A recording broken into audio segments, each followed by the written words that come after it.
Hello. Namaste. How are you? I'm okay, and you? I'm good. Okay, so let's begin today's session. Excuse me. Your voice is a little bit low, soft.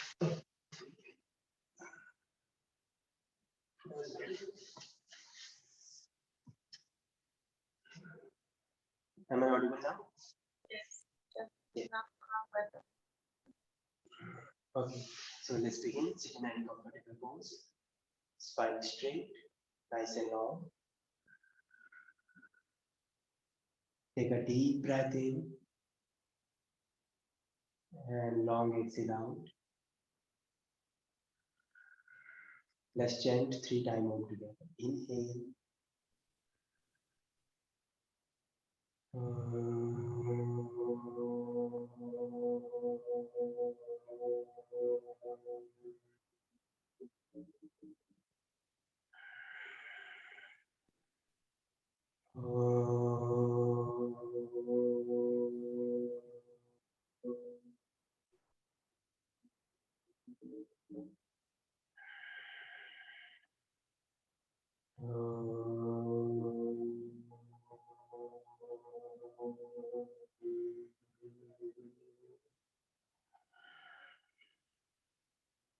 Join your hands together in front of your heart center. Bow your head down and open your eyes while blinking. Namaste.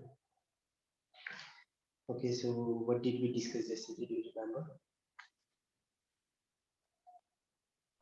We discussed like rotations, retractions, Protractions. yes. And I think we also talked about backbend, right? What? Backbend. Did we also talk about backbends?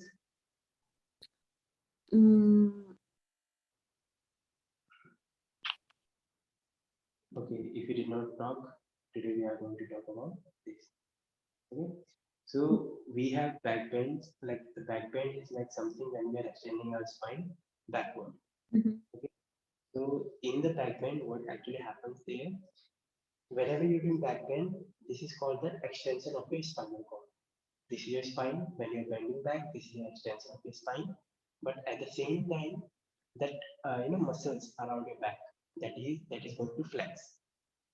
Okay, so when you have good forward bend, you will have extension on your muscles, on your lower back muscles, your thoracic muscles. But when you're doing back bend, at that time it flex. Okay, so we are going to stretch from the abdomen. Okay, and your spinal cord has to have enough mobility from your thoracic region. Once you have enough mobility on your thoracic region, that is then you can move from the spinal cord. Right? So in the back bend, it's not it's not like that spinal cord bending from the lower back is not as important as to bend from the upper back. Okay, make sure you're bending from your upper back, your lower back will be stable. You can bend, we have limited range of amount of motion that we have got in our lower back. But in our thoracic region, we can completely bend because it's mobile. Alright, your upper back is mobile than your lower back. Okay, lower back is stable, it has limited range of motion, but your upper back does not have limited range of motion. It can go further and further and further. The more you work out on your thoracic region, the more mobility you will find in your bottom of your thoracic region. Okay, so first we have to have enough mobility in our shoulders. That is then we can move from our scapulas to our thoracic. First your scapula will move, then your thoracic will move, then till some extent you can bend from your thoracic, from your lumbar region. Did you understand me what I mean? Yes, you told last time from top to back, first shoulders, then upper back, then Yes, then back to and then lower.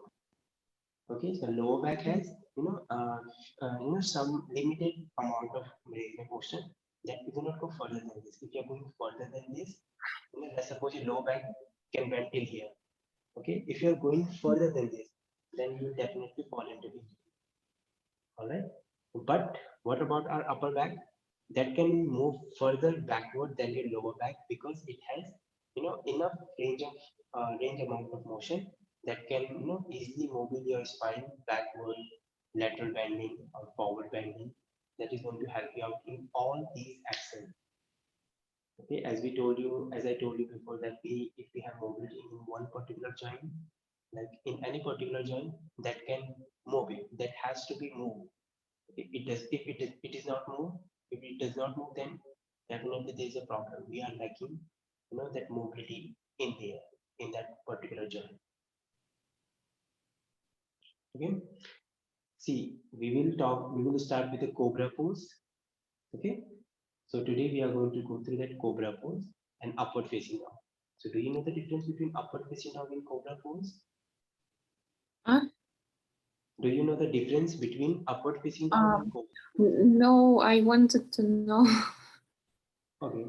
So basically in the cobra pose, you are going to bend your elbows and you will open from here, from the thoracic region, and your lower belly will be on the floor. But in upward facing dog, your knees, thighs are on the floor. That comes to your Ashtanga Vinyasa, right? You may already know about this. Right? So in upward facing dog, you will have extension on your lower back, but in cobra pose, Bhujangasana, you will have extension only on your thoracic region. Your upper body will expand. Okay. So whenever you're going for the back bend, like in the cobra pose, make sure your lower belly is on the floor and you are bending from the thoracic region. Okay. That is then you will sustain that stretch only on your upper back. That will not transfer into your lower back. Okay. So whenever we are doing back bend, first make sure you're elevating and then bending back. Elevating and then bending back. If you're directly bending back, it's going to, it may pinch your nerves. Because of that nerve pinchment, you may get sciatica pain and other pain. The sciatica pain that happens because of that pinchment. When your nerves get pinched, that is then you feel that sciatica pain. If your nerve does not pinch, then you won't feel the pain. So make sure you are elevating and then bending back, elevating and then bending back. If you're bending without elevation, you may get injured. Okay, because your body needs space to open up.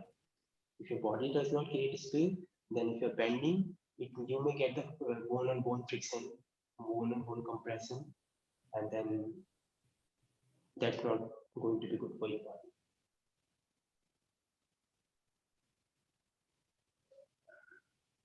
Okay, so what I want you to do is, let's do the cobra pose, then we will understand what are the things that we need to have in our mind when we are performing the cobra pose.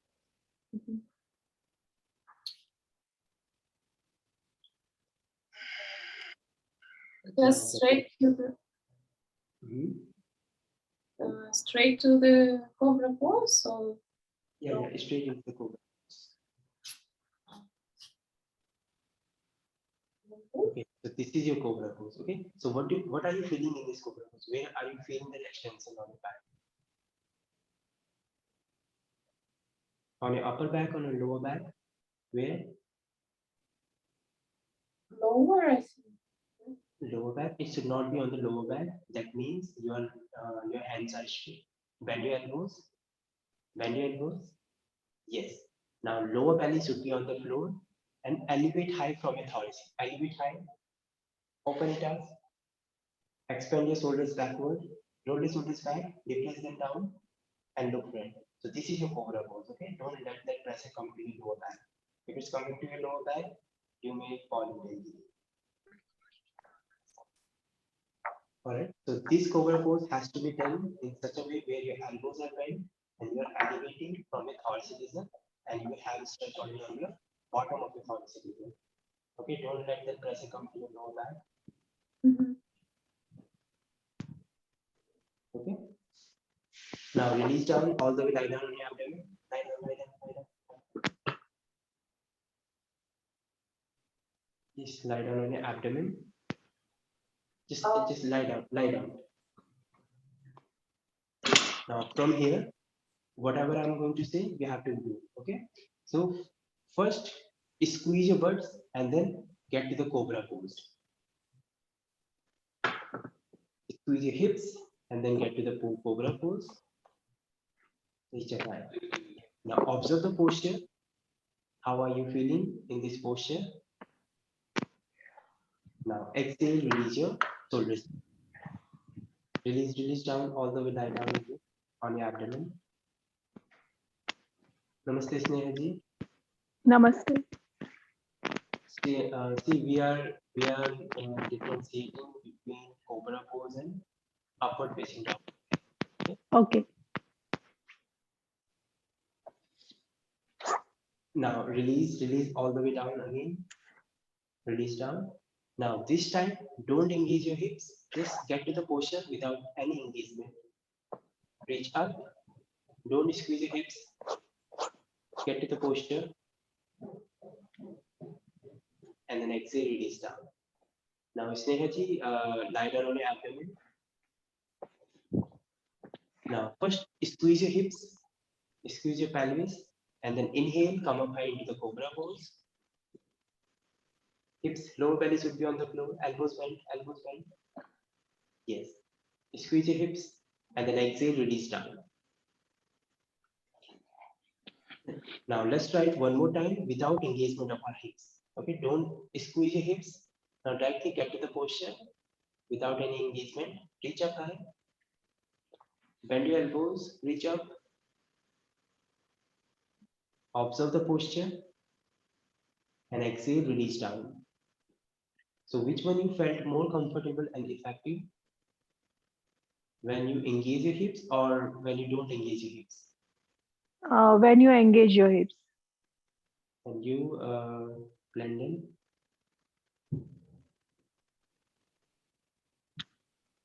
For me, comfortable without engaging. Okay. See, whenever you're engaging your hips, what do you feel like? What's going to happen there? Whenever you're engaging your hips, you are going to, stabilize your lower back. Once you get something stable, that is hard to move, right? So whenever you're squeezing your hips, at that time, it's very hard to extend your spine backward. Okay. So in the beginning, it's necessary to keep your hips relaxed and then get to the posture. Once you find that optimum level of the posture, that is when we have to engage your hips. Are you getting me? So once you get to the optimum level, like this is your maximum level, you cannot go further than this. You want to hold here, then engage your hips. See the stabilization and stability is the most similar, same thing. You want, if you want to find the stability, you want to hold there for long period of time, that is when you have to engage. Okay. If you don't want to hold there, if you want to just get to the posture and want to come get out from there, you don't need to engage your hips. Are you getting me? Okay. Yes. So if we don't engage our hips in the beginning, so how we are going to protect our lower back? Because that protection of your lower back is required, right? Lower back is very sensitive, portion, region of our body. So if you are directly bending back without any engagement, so how we are going to protect our lower back? What can protect our lower back? What do you feel like?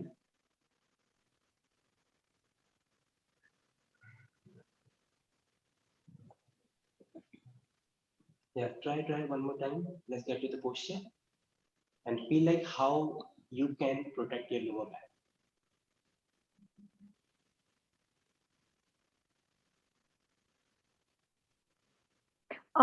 If we do cobra pose without bending our elbow, then there is a less pressure on your lower back compared to when you bending your elbow. Yeah, do it one more time. Yeah, with a straight hand. Yeah, less pressure. And when I touch my belly button to floor and my elbow bending, then there is a more pressure on my lower back. Okay. See, when you're bending your elbows at the time, see, you will just bend from your thoracic bone. Just understand this thing. where we have lower back, where we have upper back. Okay, so when you're bending from here, this is your upper back. Okay, you will feel the stretch over here. Okay, but if you are keeping your hands straight and then your hands remain straight and then you are bending backward, at that time you will have a lot of tension on your lower back. You're not supposed to bend from your lower back when you're doing cobra pose. Okay, so like this is the wrong thing, that while extending your arms, you will have to have that stretch, pressure that will come directly on your lower back. But when you're bending your elbows, if you're feeling that extension, that means it's coming on your upper back. Okay, that pressure should have to be there in your upper back. Okay, don't feel like it's your lower back. Alright, Sneha? Okay. So when you bend your elbows, you will have to have stretch over here in your thoracic region and your upper back. Okay, so what I asked you that how we are going to protect our lower back, right? So how we are going to protect when we engage our abdomen. Okay, so how we are going to engage while inhaling or while exhaling? What do you do? Just observe, like inhale, then try to engage, and exhale, and then again try to engage. In cobra pose. Yeah, no. How do we engage our abdomen? Whether we are standing, bending, or like anything we are doing, how we can engage for long period of time. Just try to, then you will understand better. While inhale there, and then engage your abdomen.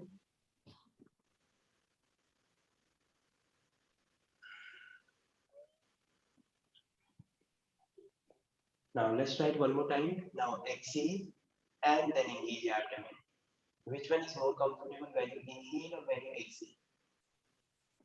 When you inhale. When you exhale? Inhale. Inhale. While we are doing cobra pose, at that time, inhaling, we should inhale. It's more comfortable, and while we bending down, exhaling is more comfortable. See, when we were talking about the engagement of the abdomen, okay? But this is also right. Whenever we are going against the gravity, we have to inhale. Whenever we are going towards the gravity, we have to exhale. Sir, your voice is not clear. It's like echo, or it's like you are like so far. Now, yes. Now, how is it? Yeah, it's better now. Okay. So what I'm saying, that whenever you are bending backward and bending backward or going against the gravity, that there should be inhalation. Okay. Whenever you're going towards the gravity, you have to exhale.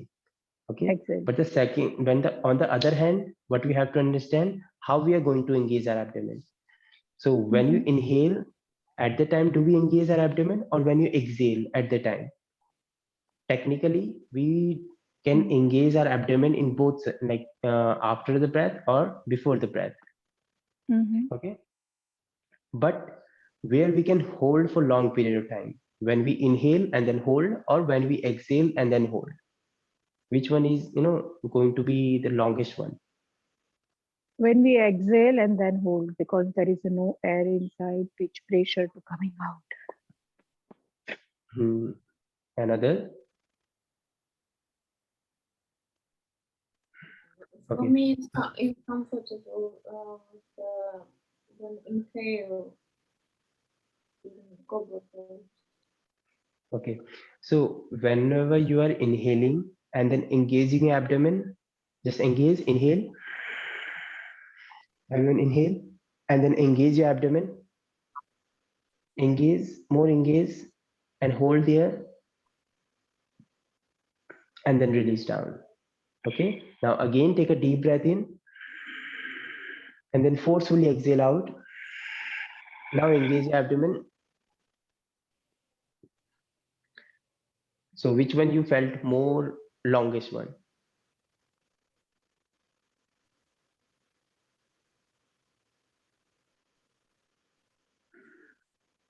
Yes. During an inhalation, not often. Yes. So whenever we inhale, and then that is, then if you're engaging your abdomen, you will be, your holding will be the longest one. and you can feel that contraction in your abdomen more and more because your prana is still inside. When your prana is getting out, prana means that oxygen. Okay, then prana is getting out. So there is nothing that gives us energy, right? So we have to always inhale to make your, to sustain that, sustain that engagement for long period of time. Okay, so while inhaling, you can engage your abdomen for long period of time. But on the other hand, when you exhale, it's going to be very short, okay, of that engagement. See, whenever you are inhaling, at the time, if you are engaging your abdomen, is going to definitely protect the lower back. All right. So that is why we have to be enough aware of our abdomen whenever we are doing back bend. Okay. Your hip, again, your hips are not going to be squeezed in the beginning. Initially, we will start with that released hips, but at the same time, we have to engage our abdomen initially. Okay. That engagement has to be there, like, whether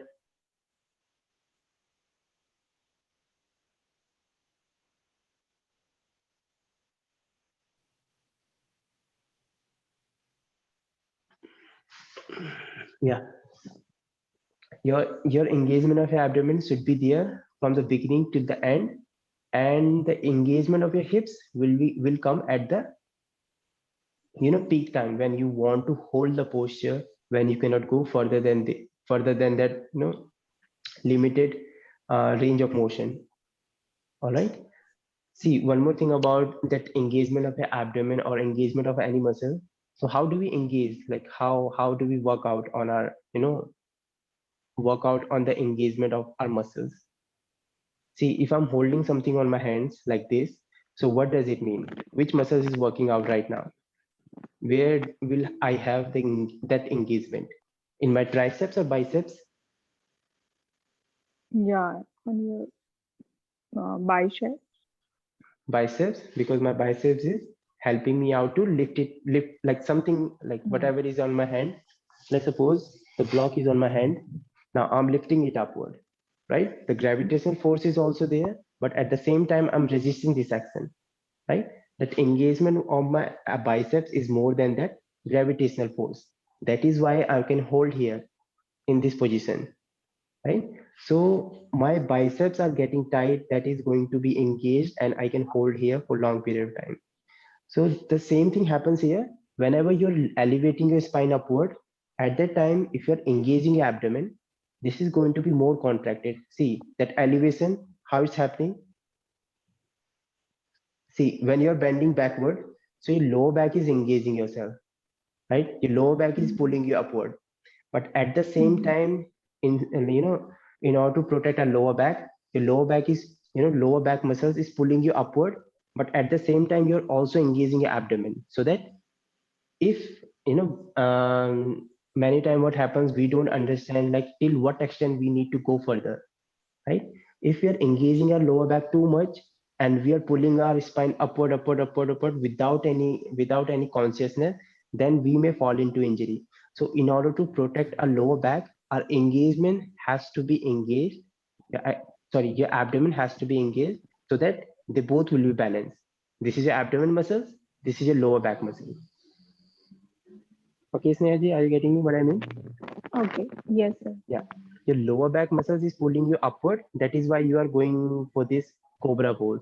At the same time, your abdomen is also pulling you back so that you can hold there for long period of time and you won't get any injury on your lower back. All right. Okay. So in order to bring more awareness in your abdomen, so your lower belly is also has to be there on the floor. Okay. See, if I'm like, I have got rubber on my hands. So if I'm going to push that rubber from the end or from the top and pulling up high from here, so it will be more engaged. That rubber is going to resist more. If I don't, if I don't put, I don't put pressure on that ending point of the rubber, if I'm pulling up high, it won't be engaged anymore, right?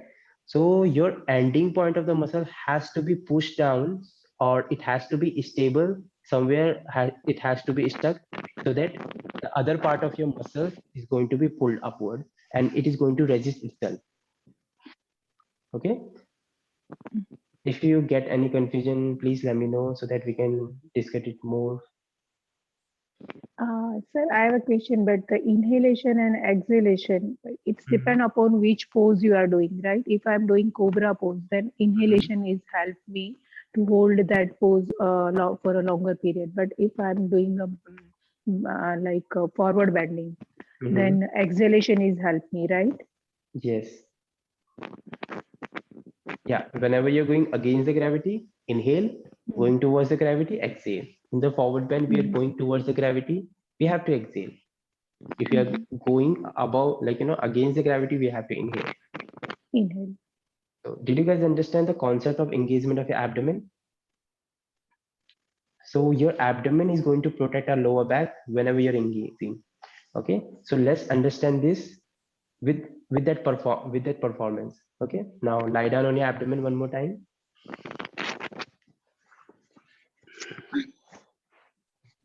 Okay. Now don't engage your hips. Try to inhale and engage your abdomen. Engage your abdomen and then inhale, come up high. Now look front, bend your elbows, and now squeeze your hips. Squeeze your hips, come up high, and hold for 5. Keep engaging your abdomen. Don't let your muscles really get released. 2, 3, 4, and 5. Exhale, release down. So did you feel any difference? What you were doing before, now what you are doing now?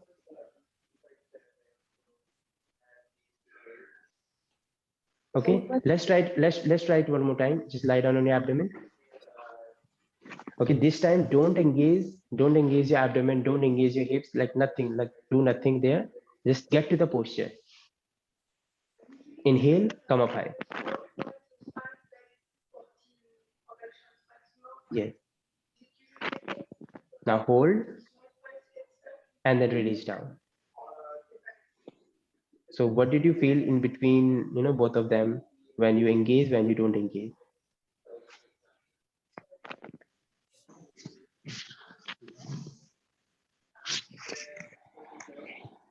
Yes. Did you feel any difference? A little bit. Little bit different. Yes, a little bit. Yeah, that has to be here on your upper back. Okay. So whenever you're going to inhale from the, from your nose and then engaging your abdomen, is going to be protected, and you can easily get that, that you can easily get to that stretch where it is meant in this cobra pose. Okay. So it is meant to have that on your thoracic region. Okay. It's not supposed to be there on your lumbar region. Okay. So that's how we are going to bring that engagement in the abdomen, bring that engagement in your hips. Initially, we will start with that engagement in your abdomen, but eventually we have to engage both things at the end. Okay, when you want to hold for long period of time. Okay, so let's go further to the movement of our shoulders, movement of our arms, and then elevation of our chest. Okay, so in this back bend, again, this is the back bend. We have to have that stretch on our shoulders. We have to have that outer rotation in our arms. Okay, so what you can do is you can clip your elbows inward. Okay, this is the outer rotation again. So when you rotate your arms outward, you can easily rotate your shoulders back. But if you're rotating your hands inward, it's going to be very hard to rotate your arms backward, right? So make sure your elbows are clipped in when you get to the cobra pose. But if your elbows are rotating outward and if you're trying to get upward, then your shoulder will start to collapse inward, and then your shoulder does not allow your spine to go backward. Okay, so make sure your hands are clipped in, pressing your palms and elevating high from your sternum bone, from the rib cage. So this is how we are going to rotate. Rotate your hands outward and then pull up high, pull up high, pull up high, and then elevate from the thoracic. Again, elevation, back bend, elevation, back bend, elevation, and back bend. Okay, your back bend is only in any back bend you have to first inhale and then deepen the posture. While exhaling, we won't deepen the posture. Okay, while inhaling, then getting back. While inhaling, again getting back. Okay, let's try it one more time, then you will understand it better.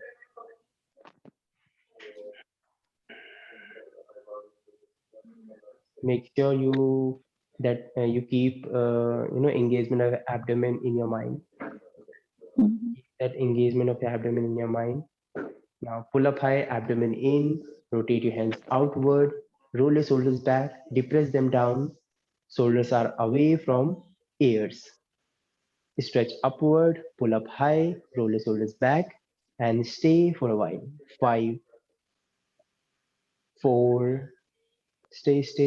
3, breathe in and elevating high and go backward. 2, again breathe in, elevating high and then go backward. 1, again elevating high and then backward and release down. Okay, so what are the rotation that we have to have in our cobra pose? First, outer rotation, second, depression of the shoulders, and third, Mhm. that elevation of your thoracic region or sternum bone. This is your sternum bone in between your rib cages.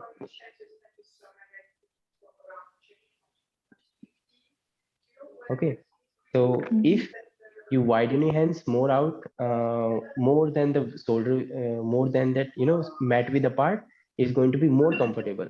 Just take your hands wide and then try to elevate high, and then bend your elbow. See, when I'm keeping my hands straight, it's going to be hard. When I'm bending my elbow, I can easily reach upward.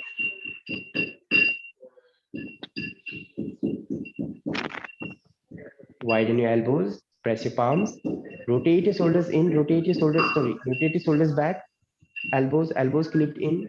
Yes, Neha ji. Elbows clipped in, elbows को अंदर की तरफ करिए, and then pull up high. करो one more time. Elbows अंदर की तरफ करो, chest की तरफ लाओ अपनी elbows और ऊपर की तरफ देखो और आगे देखो. Don't look back, just look front. Shoulders back, very nice. So this is your cobra pose, and if you want to hold here for more than 10, more than 5 breaths or 10 breaths, squeeze your hips and then hold there. Okay, Okay. now stay. 1, 2, roll your shoulders back, elbows bend, widen your arms more out than the mat width apart. 3, 2, and 1. Now exhale, release down on the mat. So did you guys warmed with your spine? Mhm. Okay. So this is the thing we have to understand in this cobra pose. Okay. Let's move further to our upward facing dog. So this one, see, cobra pose, lower belly is on the floor, elbows are bent. But in upward facing dog, your knees, thighs are off the floor. Okay. So what I want you to do is do the upward facing dog. And in the upward facing dog, where do you feel the extension? Please tell me. Yeah, get to the upward facing On your dog. spine. On the spine. Yeah, on the spine it will come, but where? Like upper back or lower back? Upper upper back. Upper back? No, it will come. This is a downward facing dog. ये downward facing dog है स्नेहा जी. Upward facing dog. ऊपर Okay. की तरफ. हाँ हाँ Okay. Okay. हाँ. Upward facing dog में आइए. Where do you feel the stretch? Lower back. Yes. It has to be on the lower back and your knees, thighs are off the floor. एक बार देखिए स्नेहा जी कैसे होता है upward facing dog. Upward facing dog ऐसे होगा आपका. ठीक है ऐसे. Okay. Okay. This is your cobra. This is your upward facing dog. Okay. So in this upward facing dog, we will have extension on our lower back, but we have two options there. First, you can keep your toes pointed like this, Mm-hmm. and Mm-hmm. second, you can tuck your toes under. So now Okay. again, let's understand which one is comfortable for you. All right. So again, get to the posture and tuck your toes and untuck your toes. Observe both of them. Then come to the end.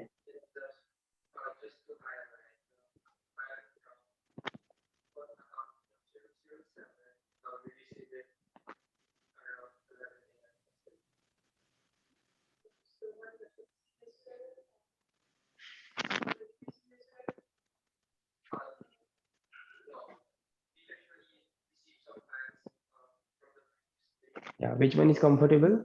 When you tuck your toes under or when you untuck your toes? Untuck your toes. Untuck. And you, Melvin? I don't know.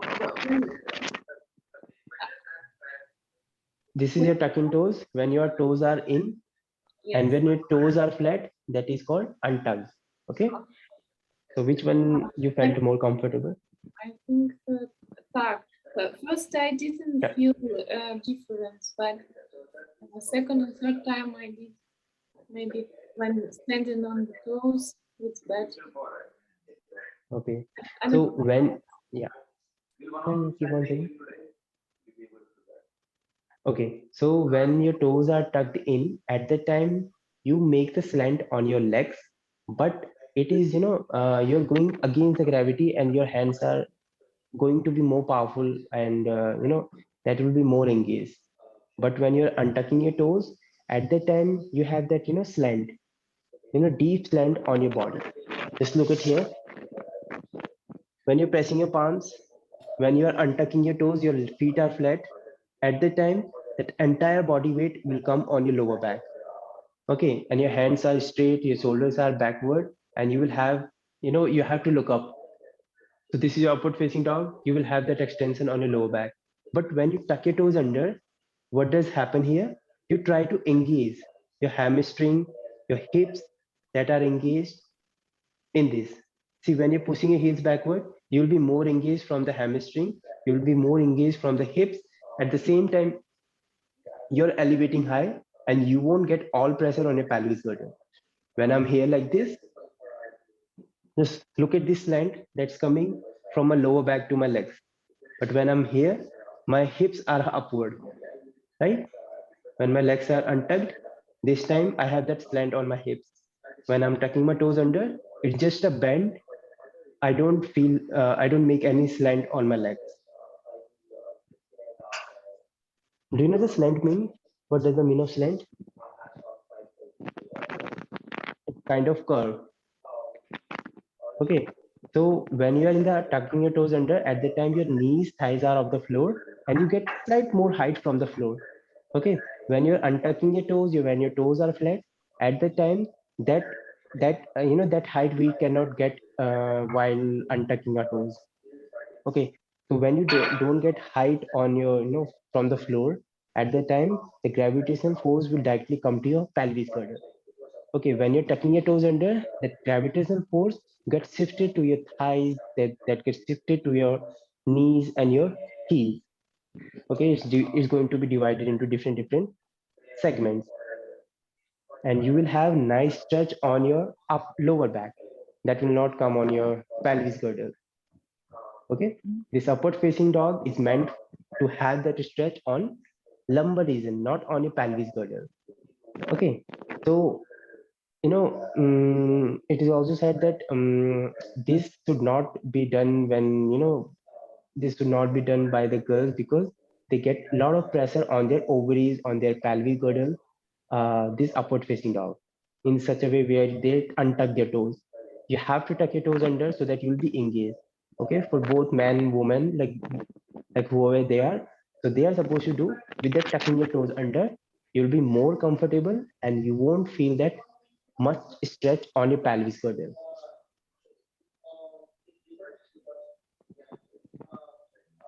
Okay, in the beginning, you won't feel much, but later on, once you just keep on practicing, then you will differentiate both of them perfectly. Okay, Sneha, what did you feel when you tuck, when you Yeah, don't tuck? yeah. Actually, yeah, I misunderstood tuck and untuck. So yeah, Yeah, yes, okay, this I called untuck actually, but it's a tuck okay. actually. This is your tucking your toes under. Okay, so in Okay, this, yeah. you won't feel much pressure on your pelvis girdle, on your Yes, abdomen, your lower abdomen. yes, yes. It will come on your lower back only, right? But when Mm-hmm, you untuck your mm-hmm. toes, now untuck your toes, now it will Yes, come to your pelvis girdle. Okay, yes. because you make that slant on your leg. Mm-hmm. When you tuck your Yeah. toes under, your legs gets parallel to the ground, parallel to your mat. Mm-hmm. So that's what we need to have in this upward facing dog. All right. Mhm. Good job. Okay, so if you want to deepen your posture more, if you want to go further than your limits, then you can go against the wall and take your hands in this cobra pose, upward facing dog, like this. Like you're gonna be like this, and then you're gonna take your hands upward one by one. Okay, this is how you can deepen your posture. Or if you want to feel more stretch, you want to, extend your upward facing dog, you can use the block, put your hands on the block. Once you get the height from the floor, that is then is going to be, more comfortable, and you can easily achieve to the maximum benefit from the posture. Okay, so props are very important to use in yoga poses. So always try to use the props like blocks, bolsters, straps, whatever you have got, that's going to modify the posture, and it's going to definitely increase the flexibility in your body. So just keep on trying, keep on using the Mhm. props. So don't feel like if you're using the props you're beginners. Okay, even I do use the props when I it gives me more stretch, it brings more awareness in my body. Okay, yoga is all about that awareness. It's not just to get to the posture and being flexible. It's all about the consciousness. Mhm. And one more thing, like guys, you are beginners, you must be feeling the stretches, right? You must feel the stretch in the cobra pose, you must feel the stretch in the upward facing dog. I have seen many people who become flexible, they don't feel any stretch. Okay, so just enjoy this stretch, enjoy this, stretching journey. This is, you know, we are blessed with this tight body. Okay. Uh, Sir, question, sir. Actually, what is the difference between cobra pose and upward facing dog? Because I don't, posture wise, I don't see a much difference. Mm-hmm. So, can you show us once cobra pose first and then This is upward? your cobra pose when your lower belly is on the floor and your elbows are bent like this, Okay. and you have to elevate and look front. But in the Mhm. upward facing dog, your knees, thighs are off the floor like this. Okay. Now, see, here my pressure is coming on my lower back, but when I'm here, Mhm. that pressure is not coming on my lower back. That is directly coming on my thoracic region, upper back. Mhm. Now, Mhm. see, it's coming here. Now, here, it's coming on my upper back. Okay, Mhm. this is only the And difference. Yeah. one more Yes. question, sir. You told that do your palms on outside, right? It's in a Mhm. cobra pose. But when I'm doing Mhm. outside and I bend my elbow, so elbow bending is obviously outside, but not inside the shoulder. No, Yeah, no, no, you no. told, See, right? you are bending like this. Don't bend like this. Yes. Step in, open up your chest like this. Okay. Okay, palms Okay. are facing forward. Palms are facing forward. Don't bend outside. Bend elbows in and then look up. Okay. But Okay. yeah, inside. Yeah. Okay. Yes. Okay, like this. Fine. Okay. Yes. So I'm showing for here so you can see. Mhm. So we never should bend the elbows to side. Mhm. Good job. Yeah, that's how we have to do Okay. this cobra pose. Okay. Yes, Peldon, Okay. what are you asking? We shouldn't put Yeah, we elbows. shouldn't. We should not. Point our elbows outward. We are always supposed to clip our elbows inward. Just bring your elbows as close as possible to your abdomen. The more you bring your elbows close to the abdomen, the more expansion you will have in your lung, and more extension you will have in your thoracic region. Okay. Mhm. Hmm. And what are the benefits of doing this posture? This gives us a No. stretch on our back. This gives us, a nice extension on our thoracic region. If you have kyphosis, kyphosis? When your shoulders are moving Kyphosis. forward and Yeah. you're up, you make hump like this. Yeah. So this is Kyphosis. good for those Mhm. people who has got kyphosis. Mhm. And what else the what other benefits we have? If you have, see, if you want to bring, build the strength on your lower back, you have to do the cobra pose. Okay, don't go for that intensity of the posture. Just do the cobra pose, lift your palms, and this is going to build the strength on your lower back. It's kind of Superman pose. Do you know Superman pose? When your hands are forward, your legs are up, it is going to build the strength on your lower back. If your leg, your back is hurting, if you don't have enough strength on your lower back, then try to go for this cobra pose. This is definitely going to help you out, and it builds really strength. It's not like, it won't come in a month, it won't come in a 2 months. It will take time, but they continuously keep on doing.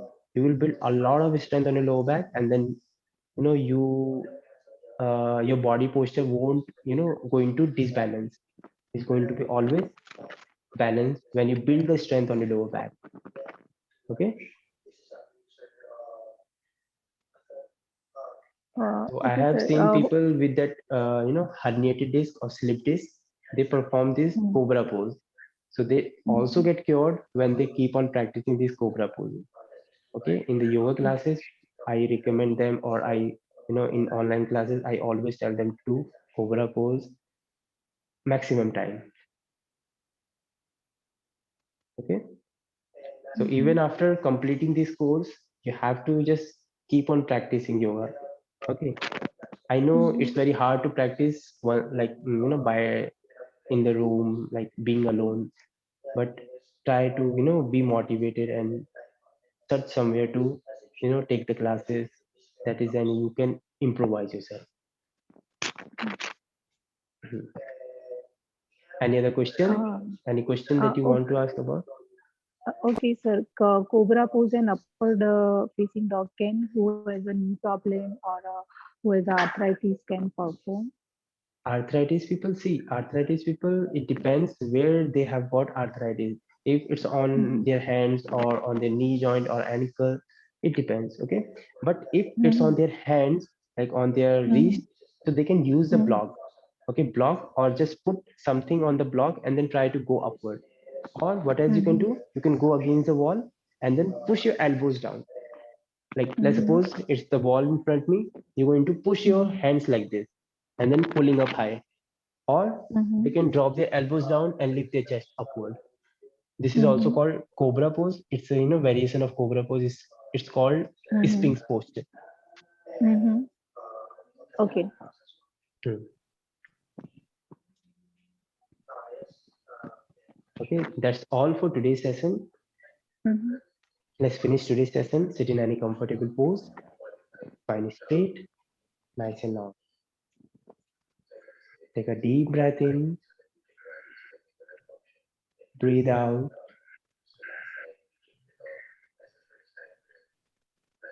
Let's chant one Om followed by three Shanti. Inhale.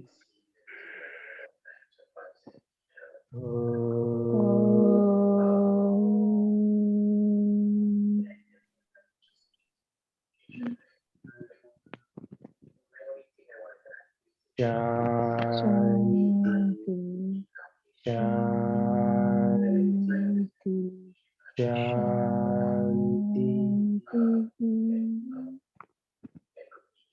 Join your hands together in front of your heart center. Bow your head down and open your eyes. Namaste to everyone. Enjoy your day. Bye bye. Thank you, sir. Thank you. You're welcome.